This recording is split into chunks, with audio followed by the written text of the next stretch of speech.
Assalamualaikum warahmatullahi wabarakatuh.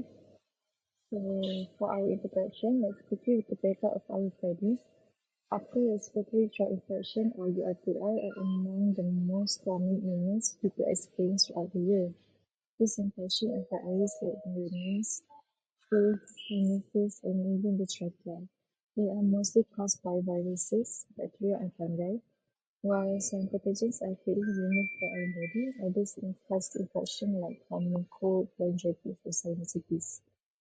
With the emergence of COVID-19, the URTIs have received more attention than ever, highlighting how important our immune system is in defending the body.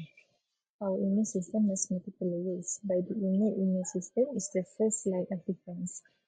However, its effectiveness isn't the same for everyone. Factors like age, stress, poor nutrition, inactivity, and lack of sleep can reduce immune performance, making people more vulnerable to infections. Interestingly, research has shown that moderate physical activity can improve immune function and reduce infection risk. In contrast, excessive or high-intensity exercise may actually weaken it temporarily. This period of weakened immunity after the intense exercise is known as the open window, a time when the body is more likely to catch infection. Moderate intensity exercise, on the other hand, may reduce inflammation and enhance immune function in the long run. This balance is where our study takes interest. Moving on, based on this background, we identify a key issue, which is URTIs continue to affect a large number of people and may become serious if not managed properly. While many studies have shown that moderate intensity exercise benefits immune health, there is limited data about how this plays out in our local setting, especially among adults in Ipoh. So we decided to explore whether regular moderate intensity exercise can help reduce the incidence of URTI in this group. And our main research question is simple. Does moderate intensity exercise help to prevent or reduce the incidence of URTI among adult groups? And also, why is this study important? Well, we hope to raise awareness, especially among Malaysian adults, about how to carry out exercise practice can help prevent common illness like URTIs. And instead of waiting to fall sick and then seeking treatment, we believe more people should learn about preventive strategies, and exercise is one of the most accessible ones. Our findings could support public health initiatives and encourage healthy lifestyle among the adult population. Lastly, let's look at our research objective. Our, our objective includes to study the impacts of regular moderate intensity exercise on the incidence of URTI in adults in Ipoh. And also we want to gather data on our respondents' demographics, exercise their physical activity habits, especially the intensity, frequency, and duration of their exercise, and then analyze how these factors relate to how often and how long they experience the URTI symptom. And last but not least, throughout the study, we aim to add valuable insight to the connection between lifestyle and immune health. That's all from me. Thank you. Assalamualaikum warahmatullahi wabarakatuh. Next, I'll be explaining on the literature review of this research.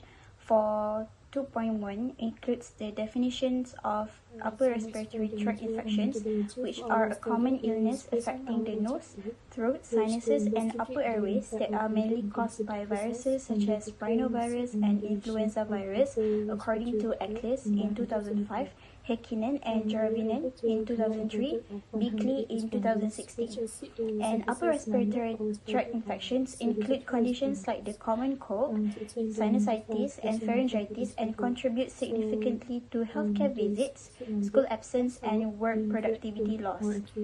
For 2.2, literature review discussing on the frequency of the URTIs in adults. Upper respiratory tract infections are very common in adults around the world, especially in the fall and winter, as commented by Frederick in 2003. Most adults get 2 to 4 colds or similar infections each year, which can affect their daily life and also their work.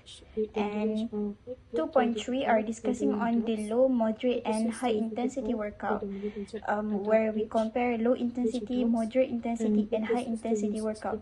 Low intensity workout, such as walking, will boost the immunity and lowers the inflammation without stress, according to Niemann in 2007.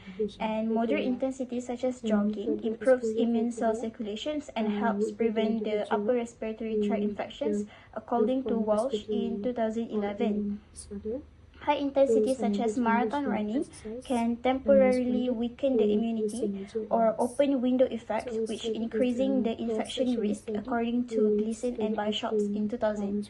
So 2.4 are discussing on the immunity response from our body in response to this low intensity, moderate intensity, and high intensity exercises. So neutrophils are drawn to the inflammation by signals like tumor necrosis factor alpha and interleukin 1 beta, but moderate exercises can reduce their chemotaxis for 24 hours, according to Wallach in 2000. And lymphocytes, especially CD8, which is the cytotoxic cells, and also the NK cells, will increase during the exercise, then drop briefly due to apoptosis, and it will recover within an hour, according to Pick in 2017. 2.5 are discussing on the effects of exercises on immune function. National level athletes often get more upper respiratory tract infections than international level ones, likely because the latter are in better health and manage training better. For genetics may affect how strong someone's immune system is and how likely they are to get sick. Healthy habits like good sleeps, nutrition, hygiene and stress control, and access to healthcare help top athletes to stay fit and also avoid infections, according to Yu in 2023.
Moving on to discussion and limitations. So discussion, firstly we have moderate exercise helps.